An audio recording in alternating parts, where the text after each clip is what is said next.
Blog Talk Radio.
Well, good afternoon. And I say good afternoon today because it is truly good afternoon because the show is coming to you an hour later than normal. We're usually 12 noon Eastern Standard Time, but because of the time zone change, we're actually 1 p.m. Eastern Standard Time today. But we're here, and we're glad you are too. This is the Dr. Hank Show, formerly known as Let's Talk EI. But it is still about emotional intelligence. So we're still going to be talking about emotional intelligence, even though the show is called the Dr. Hank Show. So I want to make that clear. Don't want people to tune out or turn away and think that, this is no longer about emotional intelligence, because it is about emotional intelligence. And actually, it's not only about emotional intelligence, but it's about all things related to emotional intelligence. Like today, for instance, we have our guest. And by the way, it's a returning guest, Pamela McCoy, and she's going to be sharing financial capability, education, personal money management, and the role that emotional intelligence plays in all of those things. So, you see, regardless of what it is that we're going to be talking about, emotional intelligence is one of those key concepts that you can always know that's present. But before we get into the show, let me just kind of say thanks to our listeners out there. We have listeners from around the world. And if I say around the world, let me give you who our top 5 countries are in terms of our listenership. The U.S. is number 1, of course, because we are based in the U.S. And so consequently, well, not consequently, but we're going to have the majority of our listeners from the U.S. So we have the U.S., we have the UK, we have Belgium, Croatia, and Vietnam. Now, even though I said Vietnam last, actually Vietnam is the second largest listening audience to the show. That's right, Vietnam. In the UK, it's actually third, followed by Belgium and then Croatia. So we do have listeners around the world, and just because I didn't mention, let's say, Africa or Australia or Russia or some of those other countries, doesn't mean that we don't have listeners from those countries, because we do have listeners from those countries. What I was just giving you was the top 5 countries where we have the majority of the listeners. So, yes, emotional intelligence is a global construct. We all have emotions. Actually, I haven't found or seen or heard of a culture yet that doesn't have emotions. They may be expressed in different ways, and that's okay. But emotions are there. And we want to talk about how they show up and in what ways they show up. Now, I was just thinking about yesterday. I'm a big football fan. And so I was watching a number of football games yesterday. As a matter of fact, I was pretty saturated with football. I watched football from about 1 o'clock in the afternoon until just about midnight last night. That's a lot of football. Now, I did some other things in between, but I did watch quite a bit of football. And there were times when the emotions of some of the players kind of got out of control because it's a combat situation. And when I use the term combat situation, people are, they're challenging each other. They're trying to take each other's territory. They're trying to score more points than the other. And usually when that is going on, when there's a competition going on, a challenge going on, there's always, well, not always, but often there's a lot of talk or a lot of jawing, as they're saying, back and forth. Hey, I can do this, or I can beat you, or no, you can, or I'm going to run past you, oh, no, you won't, and so forth and so on. So the players are often challenging each other. And sometimes when a player is not being successful, not having a good day, or not winning in that battle that they're having against their opponent, well, their emotions kind of get out of control. They're at a high emotional state anyway, okay? So every time the quarterback hikes the ball and the players turn and start running in all different directions, their adrenaline goes up, their emotion goes up. Sort of like when in a situation where the police officer is chasing a bad guy, okay? As that police officer is chasing that bad guy, his or her emotions are going up. They're going up, up, up, and up.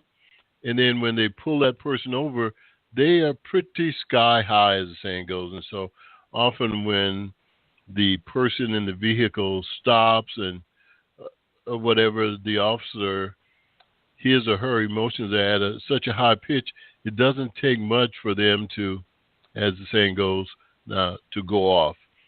Now, officers that have had good training and practiced the skills, they're able to manage and keep themselves under control and to deal with the situation in a much more normal and or effective way. When I say normal, I only mean normal from the standpoint of being responsive to the situation rather than being reactive to the situation.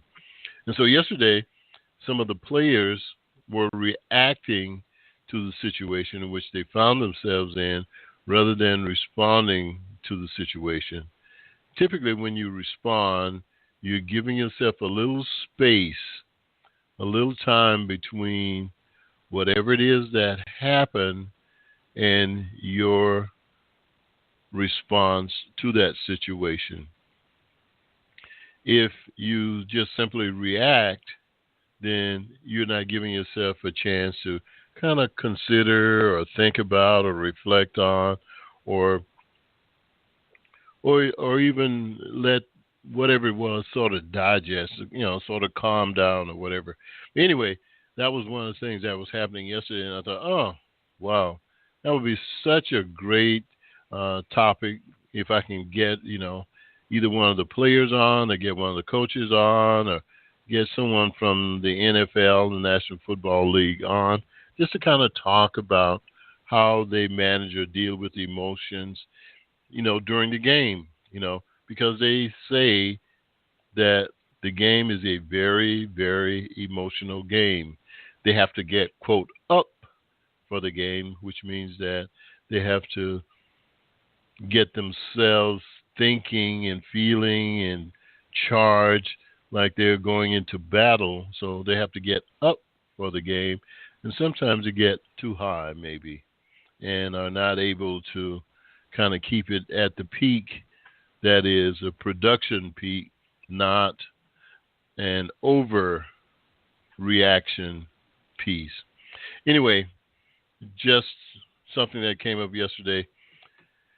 Thought it would make for at least a brief introduction today to some of the things that we will probably be talking about in terms of emotions. But I just want to go back to what I said earlier, and that is I just wanted to acknowledge those countries that are listening to the show, U.S., U.K., Vietnam, Belgium, and Croatia as the top 5 listeners. And thanks to all of you that listen to the show, that listen to the Dr. Hank Show. And next week, of course, we certainly want you to tune in next week for the show because we'll have another guest, and that guest will be Dr. James Rundy, who's out of investment banking. And so today's show is sort of going to be, like a, what do you call it? A tip of the iceberg into looking at money and finances and things that often create or produce a lot of emotions. Yeah. So when you hear the term, funds or finances or money, very few things create and produce emotions to that level. So one of the things that we had on schedule was Pamela McCoy. And Pamela McCoy has been doing quite a bit of work. She's written a couple of books. One of the books is called Bonafide Bits. Yeah, Bonafide Bits. And in that book on Bonafide Bits, she often talks about the different kinds of issues and things that we can run into and that we sometimes have to deal with when we're talking about our finances. And a little bit later when she comes on, she'll be sharing some of those things or issues that we run into with. But let me give you the topic of today's guest. The topic of today's guest is financial capability, education, personal money management, and the role of emotional intelligence. Now, when you hear that, sometimes people say, what do you mean the role of emotional intelligence? How could emotional intelligence play a role in money management? Well, let me tell you, folks, it does. It does. Give you an idea, and this is sometimes when you can see emotions at their highest or at their peak. Some of you have probably been to Las Vegas, and if you haven't been to Las Vegas, you've maybe been to Atlantic City, or you've been to New Orleans or the Gulf Coast, to any of those casinos. Okay. And so that's where you can see a lot of emotional expression going on at those casinos. So when someone is betting, whatever they're betting, a few dollars, a couple $100, whatever the amount is, you can see, you can hear the passion in their voice as they win or lose. So sometimes there's this table where the guys or people are rolling a dice, okay?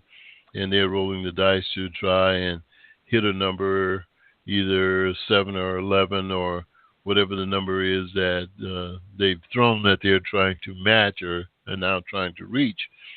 And so they throw the die, and if they hit it, you hear this big yell go out and people clapping and people applauding and stuff. So they're being emotionally expressive because that person won.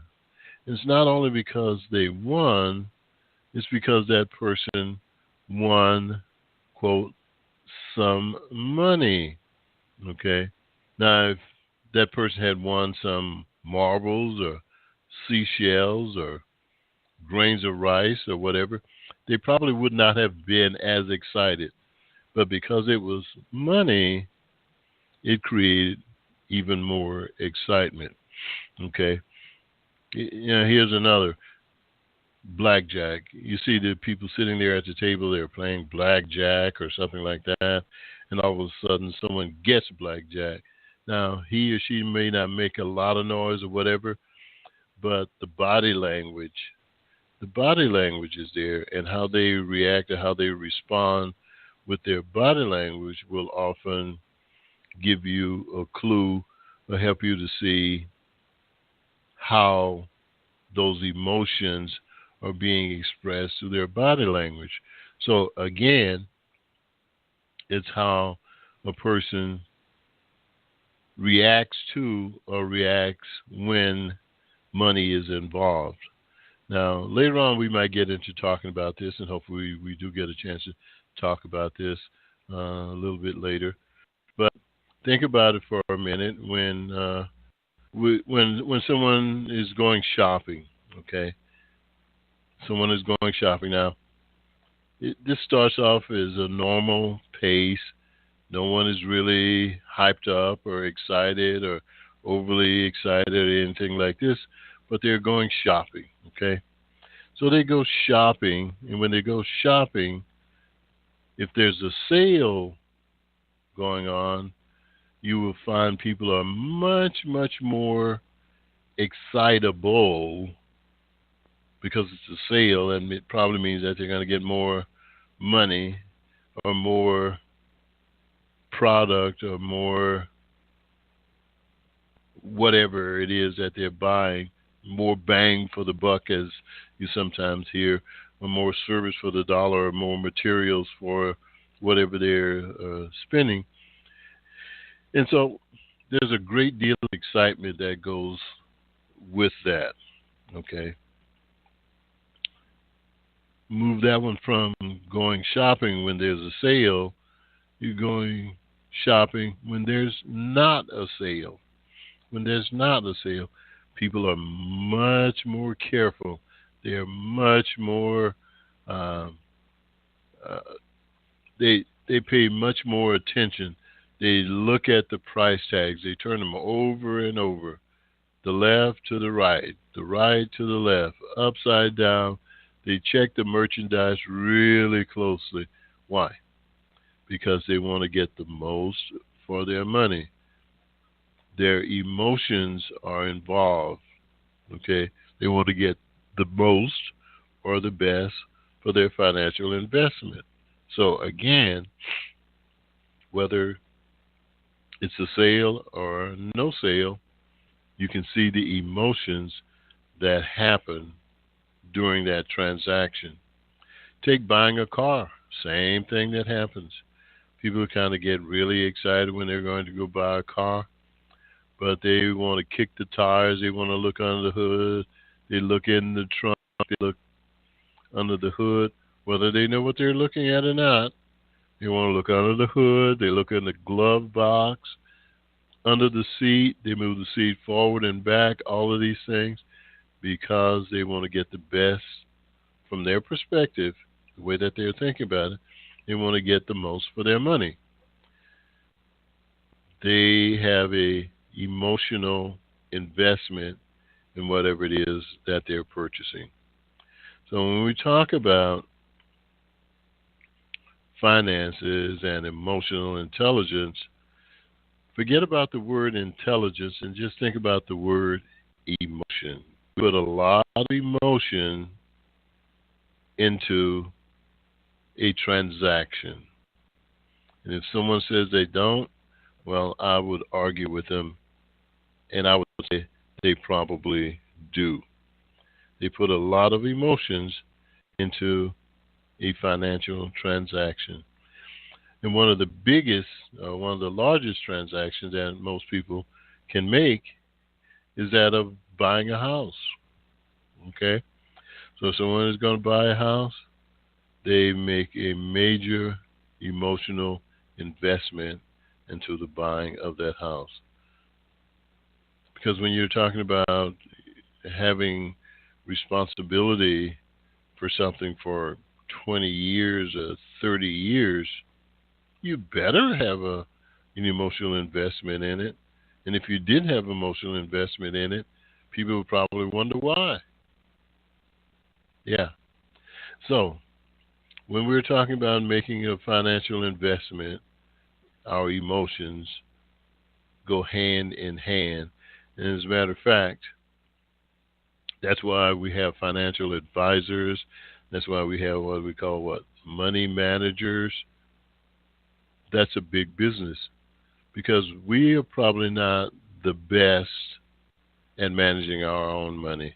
We are probably not the best at making a financial decision around things. So we often need to get someone else involved in that process. In order to get someone else involved in that process, okay, we either pull them up on the internet or we, Google it or whatever, or we turn to someone maybe within our network or at the bank who knows us or whatever. But whatever we do, we're trying to find someone that can be that uh, that person that can help us with our financial investment. Okay, and our guest today, Pamela McCoy, who is probably on a call or doing some her financial consulting right now, be the person that helps understand more about that. So let me go to a quick, we'll take a quick musical break, musical interlude, as we sometimes call it, and then we'll be right back and we'll see if we have our guests available today, okay? Be right back. Thank you.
Yes.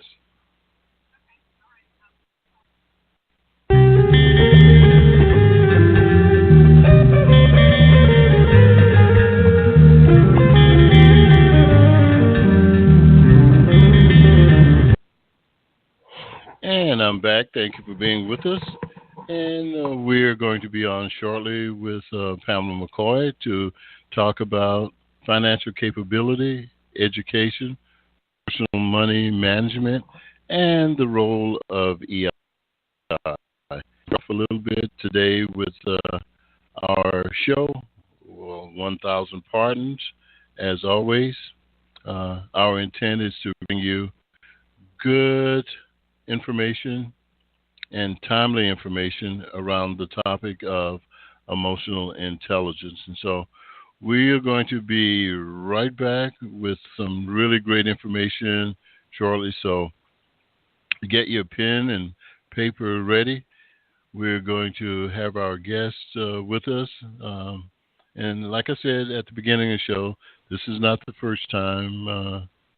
Actually, Pamela McCoy has been a guest. If we go way back to July of this year, she was our guest during, I guess, maybe it was before the 4th of July or maybe it was after the 4th of July. I'm not quite sure when that was, but Pamela is a guest on our show, and she's back again to share some of her wisdom with us. And when I say wisdom, it is wisdom, because everyone does not possess the kind of information that Pamela McCoy does, and she routinely speaks to groups, and she routinely is on various television shows locally and probably internationally, I'd say. But one of the things for sure is that she's highly sought after, and I would like to just take an opportunity to say to Pamela this morning, good morning, Pamela, or good afternoon, Pamela. Thank you for taking time to be on the show today. Dr. Hank. How are you? Wonderful, wonderful. First of all, let me apologize. You know, this time change and everything has got not only me out of sort, but also the system that we're working with. So 1,000 pardons for that, if you will. And I owe you coffee, lunch, or at minimum a sandwich or something. So, so, All righty. so, so hopefully you'll forgive me for some of those things. But since our time is going to be somewhat short, I'm going to just jump right into this. And I've already shared with our listeners that you're backed by popular demand. And not only popular demand, but that you're going to be a regular feature on the show. So if they missed you in July when you were with us, they get to hear you today, and probably about 2 or 3 months from now, they'll get to hear you again. But in case some of our listeners was not tuned in back in July, could you just kind of restate what is that spending plan? Because I think that was really, really some good information that you shared with us when we were talking about a spending plan and an emergency fund. So take us through that in a couple of minutes, if you can. All righty. A spending plan is kind of like your roadmap, if you will, oftentimes referred to as a budget. I like to use the word spending plan as opposed to a budget because when you say budget, it just kind of sounds so constraining, kind of like the word diet, all about what you can't do. Whereas a spending plan acknowledges the fact that you have to do some spending. You're just going to strategically do that spending, meaning you're going to plan for things that you have to purchase. And the emergency fund, which runs right in line with the spending plan, is for any and all unexpected financial impacts that come up. So everyone, doesn't matter if your income is $500 a week or $5,000 a week, everyone needs to have a spending plan and segue that into an emergency fund. So real quick, so what percent of that spending plan would you say might make sense for an emergency fund? I mean, I always hear somebody talking about, some percent of this should be set aside. Is there a rule of thumb on that? Well, as it relates to a spending plan and the more so the emergency fund, I like to tell folks if you don't have an emergency fund, today is the day to get started. And so when you talk about a dollar amount or percentage for someone who's just starting out, it can sound very daunting. And so I don't want them to refrain from starting because I don't have X number of dollars available today to start that. And so for me, I think I would like the listeners really to more so focus on the behavior. And that behavior is I can't spend everything that I make. I want to set some money aside for life's emergencies because it's not a matter of if, it's really a matter of when life is going to happen. And so, in the finality of it all, though, when you're talking about an emergency fund, as relates to your income, you really want to have 6, 9, 12 months worth of your living expenses readily available should there be job loss or health issues or things like that keep you from working. And for us here in Florida, my last segment that I did on Fox 13 recently was related to the hurricane storm Irma. It was earth-shattering and fearful for all of us, but for some, they had a strong desire to leave, to get out of the path of the storm or what have you, but their finances would not allow them to make that decision. So they were kind of then left in the situation created, without any options. They couldn't even, go further north or what have you, because if they didn't have some place to stay for free, then they have to not only factor the cost of the gas, the cost of a hotel, the cost of eating out, all of those things have to be factored. And so even though they may have wanted to leave, unfortunately, a lot of people ended up having to stay put just because their finances would not allow them to. So that's what I was thinking. So it was, the old saying that it would cost them more to leave than it would to stay, even though there's a more danger in them staying than leaving. It was just that they couldn't afford to leave. Right, and even those who might have decided to stay might not have been able to really shore up their property because, again, it's because to buy plywood and nails and tarp and all of those kind of things, those things cost money as well, because though everyone was affected by the storm, I can assure you, the Home Depots and Lowe's of the world were not giving that stuff away for free.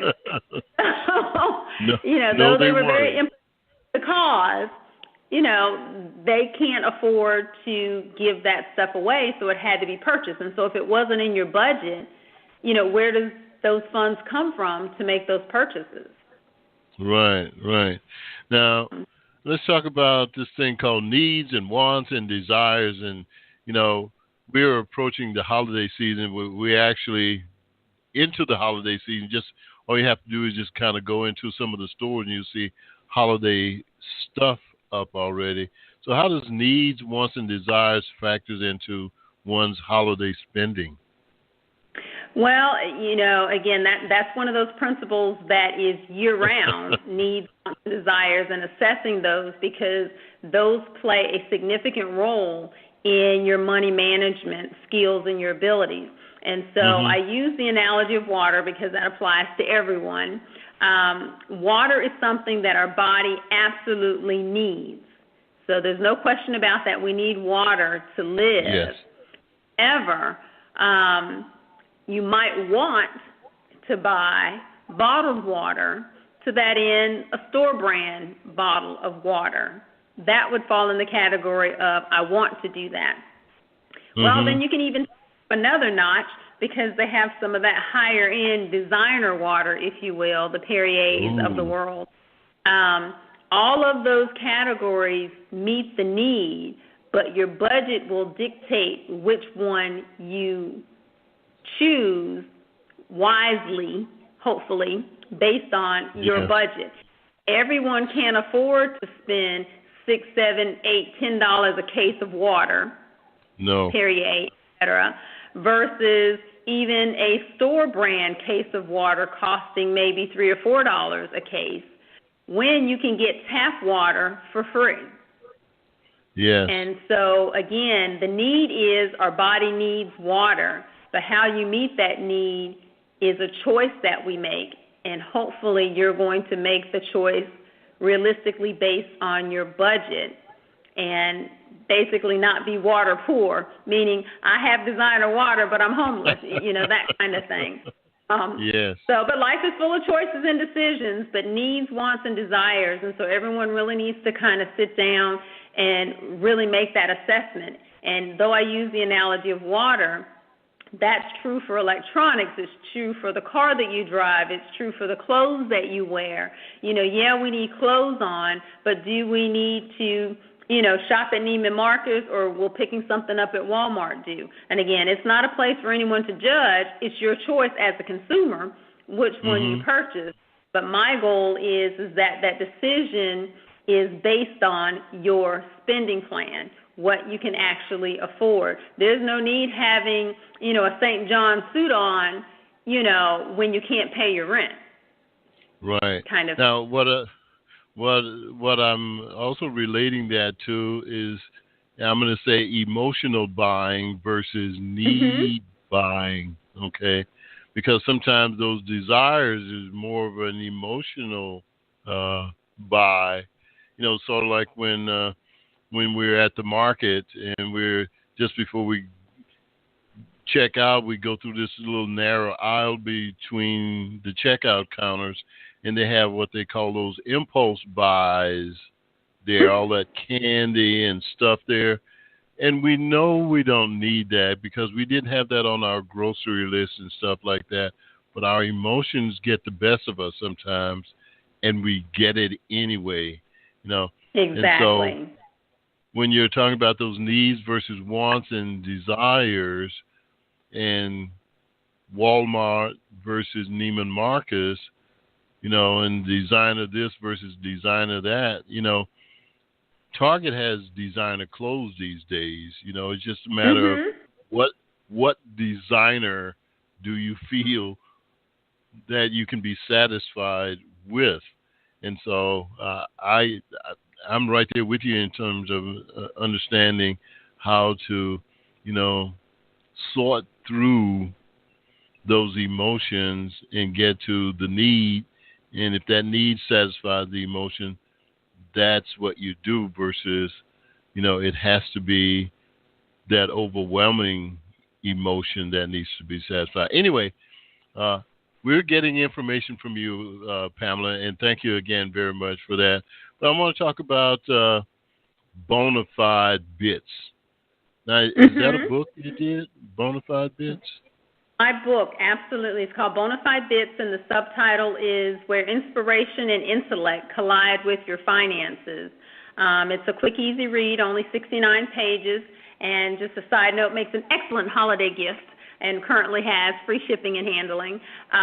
But in the book, you will find 5 categories, and the categories are from the motto of my company, which is to educate, empower, evolve, enlighten, and enrich.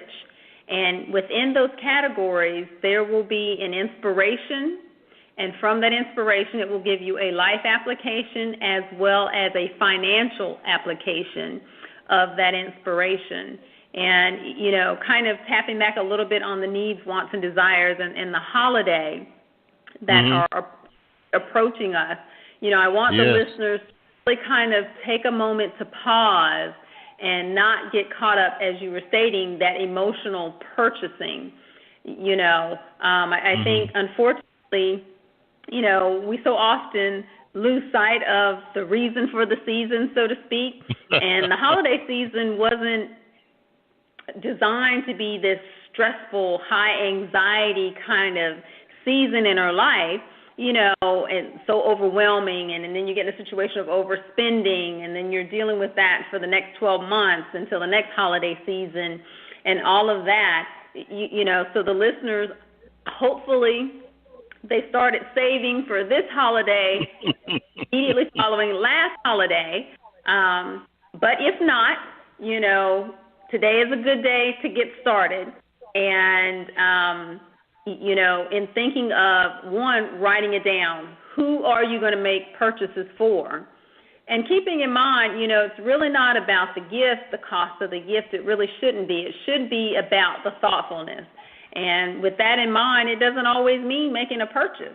If you've got some kind of skill or craft, whether it's cooking, whether it's knitting, whether it's artsy, or what have you, why not consider making gifts instead of purchasing gifts? That typically, in most cases, has more emotional value, if you will. It's cherished more because there's thought that went into it, about the recipient. It's not like I went out and got you a gift card, though that works. But I took a moment and I thought about who you are and what you like and what might make you smile, and that's what I made for you or what have you. So considering those kinds of things, but if you're going to purchase, make sure, you're shopping around for the best pricing. If you don't have the cash available, which would be my preference, that you had this savings set aside for holiday spending, but think about credit cards that have cash back. That means you're kind of getting a discount, not now, but in the future for those purchases. Making that list so you're not making those impulse. If your budget says I can only buy 5 gifts and 5 gifts is all you're going to buy, and if the budget said no more than $10 per gift, stick to that. Don't get caught up in, I really should spend $30 on this. It's only $20 extra, because that's when they start getting into these financial binds that, again, they end up paying for Christmas. Come April, May, June, July, you're trying to get kids back in school, you're still paying for Christmas.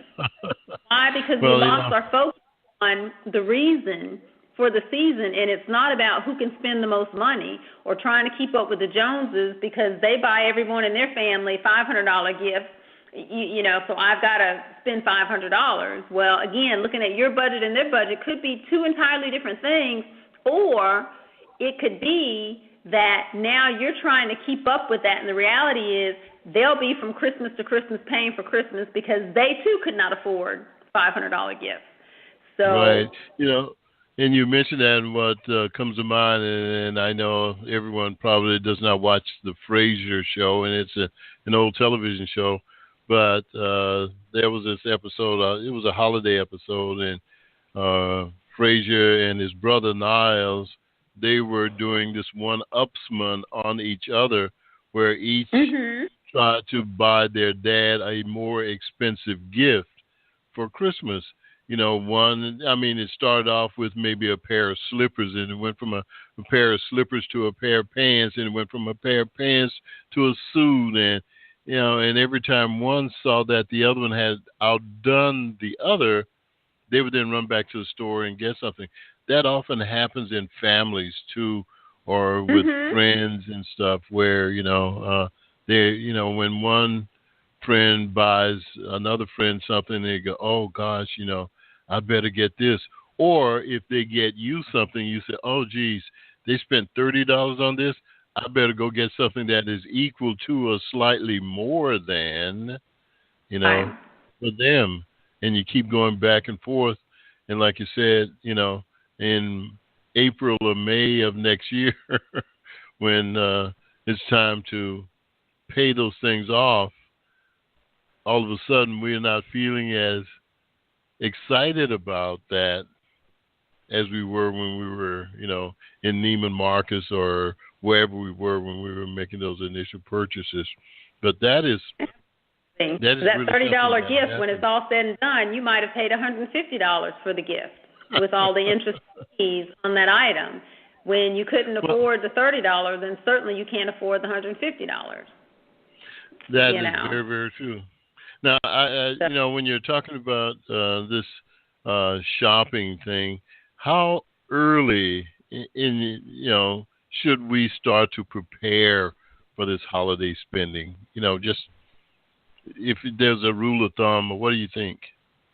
It's really as soon as this holiday season is winding down. Why? Because if you're planning ahead, everything's going to be 50, 75, 85, 90% off, the day after the holidays or what have you. And so if you pre-planned, then you can pick up some of those items now for next year, whether it's wrapping paper, whether it's actually even gifts for someone.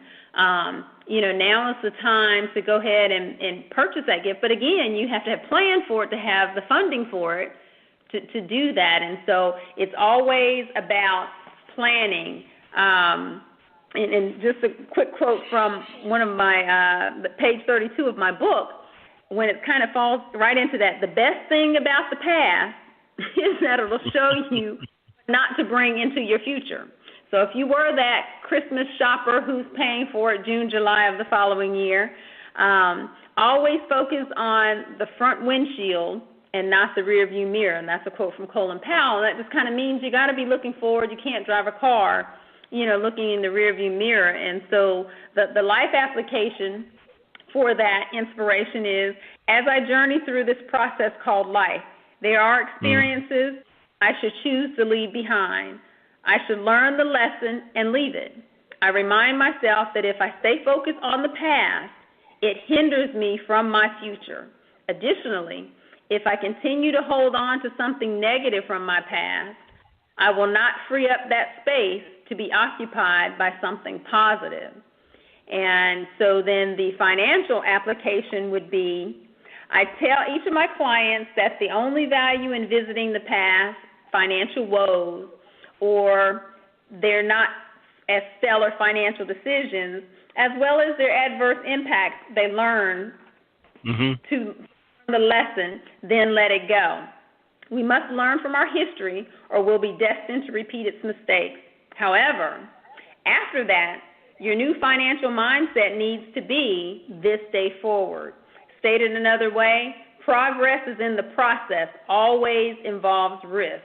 You can't steal second base and keep your foot on first. You're willing to let go of something to make room for something new. Let's focus on the process to financial freedom.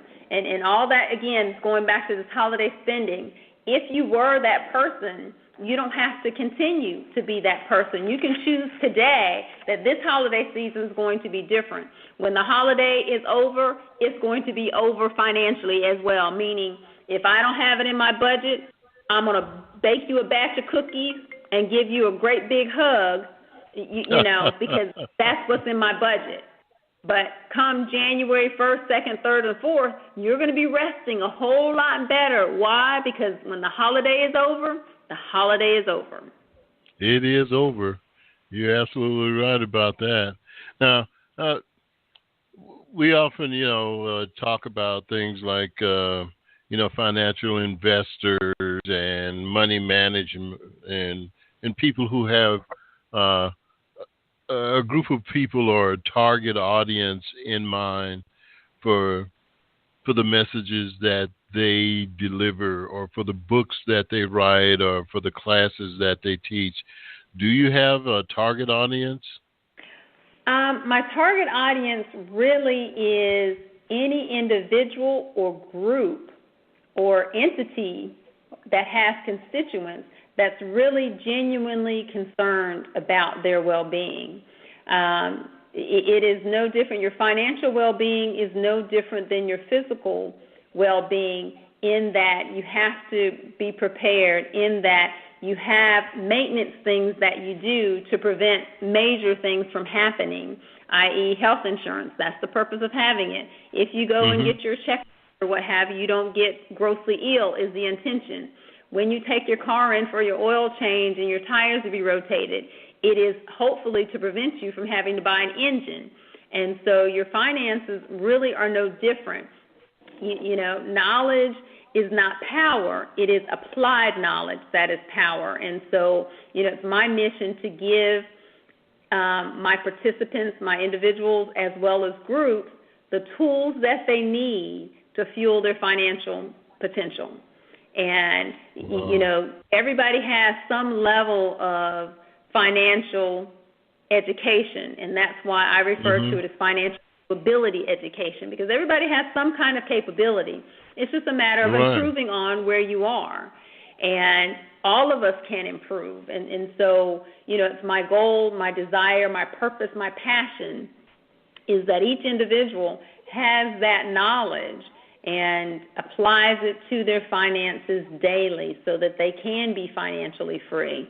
And with being financially free, of course, that removes a lot of the stress and anxiety that people find themselves in, because, as I often say, when you peel back the onion on life circumstances and situations, more times than not, there's going to be a dollar sign at the bottom. Ooh, what is that? That's a shot of realism, because everything pretty much has that dollar sign associated with it. You can get by for a while, but sooner or later, you're gonna have to pay.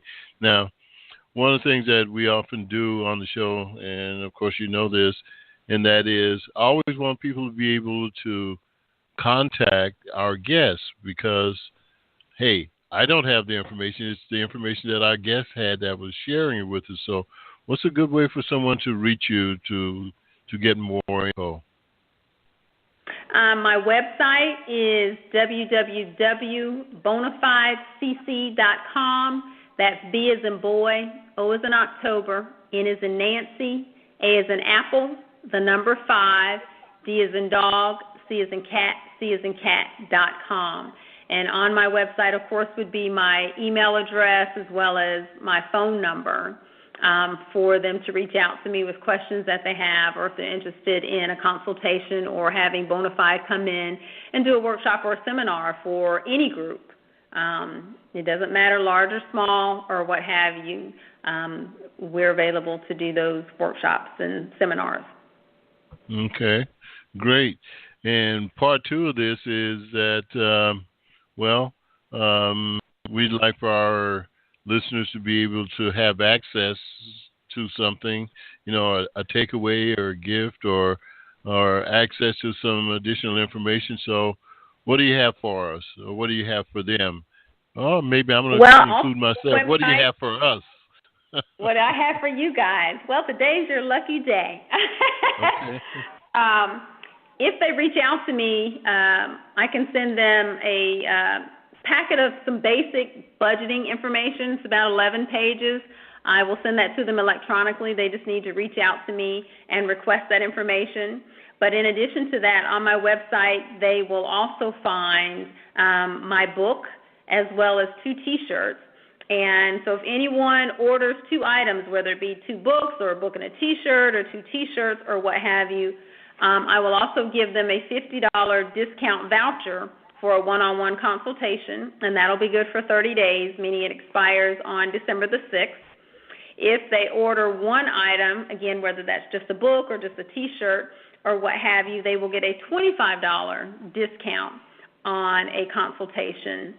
And as I mentioned earlier, through the holidays, there will be free shipping and handling on any and all purchases made via the website. So, again, the book makes an excellent stocking stuffer, if you will. It's a gift that will keep on giving to the recipient. They will receive an autographed copy, of course.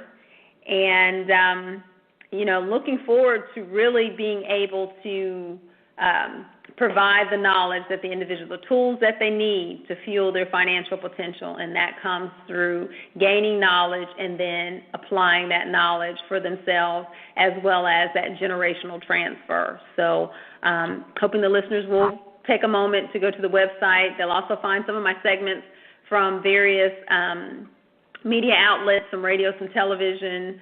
Most recently, I've partnered with Fox 13, but there's some segments they'll find from NBC and the daytime show there as well, where they can get some bona fide bits, little nuggets related to their finances. So hopefully they'll reach out. That's excellent. That's excellent.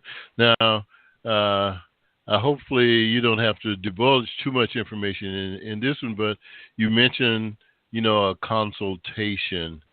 So if someone comes, what kind of a consultation, or what happens to a consultation during a consultation, and maybe how long is a consultation? Because if I'm going to get $50 discount, I'm expecting something. So not how much do I have to spend, but what are you sharing with me in that consultation?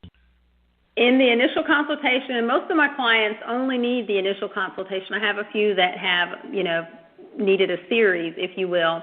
But in that initial consultation, it can last anywhere from 2.5 to 4 hours, depending on, again, the capability level of the client. It's not hourly, it's a flat fee, because my goal and my sole purpose is that they walk away with the understanding that they need. And so if they can get that in 2.5 hours, great. If we need to keep talking about it for 4 hours, we'll do that. But in that initial consultation, I will have taken, prior to the consultation, they will have sent me an electronic version or a physical copy of their credit report.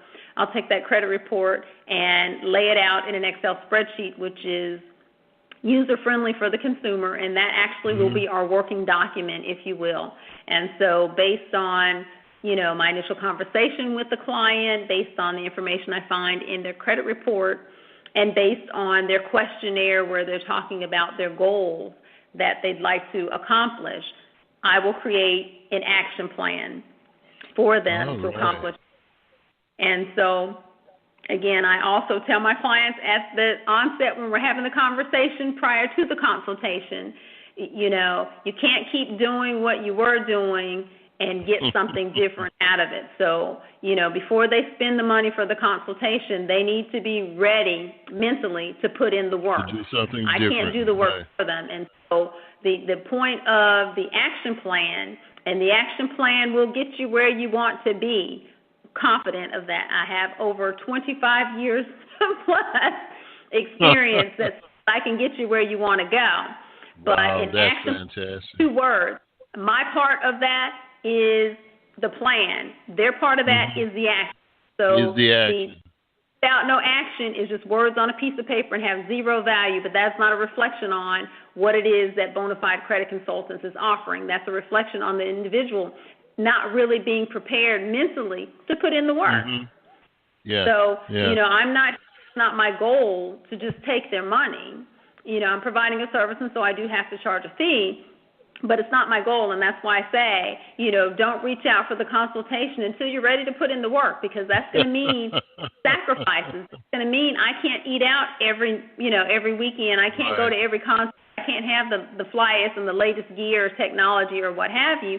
I've got to make some sacrifices to get to my goal, and those sacrifices don't necessarily have to be for forever, but they have to be for however long it has to be for you to accomplish your goal. And so maybe it's, 6, 9, 12 months I got to do this. And then, these things will be paid off. These goals are accomplished. And so then I can, excel a little bit and, splurge, spend a little bit or what have you. But also during this journey, hopefully we're changing behaviors and our decision-making process as it relates to money. Because, again, about the behavior.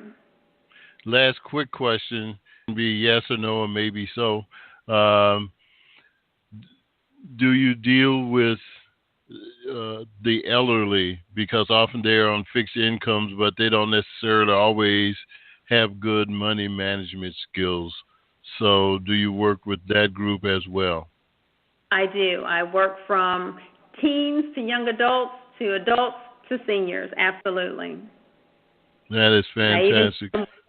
Preteens, trying to get them ready to not make those falters, to have the skill sets that they need before they are really making money and money decisions kind of thing. So. Well, great. Well, Pamela, thank you so much for taking time to be on our show today.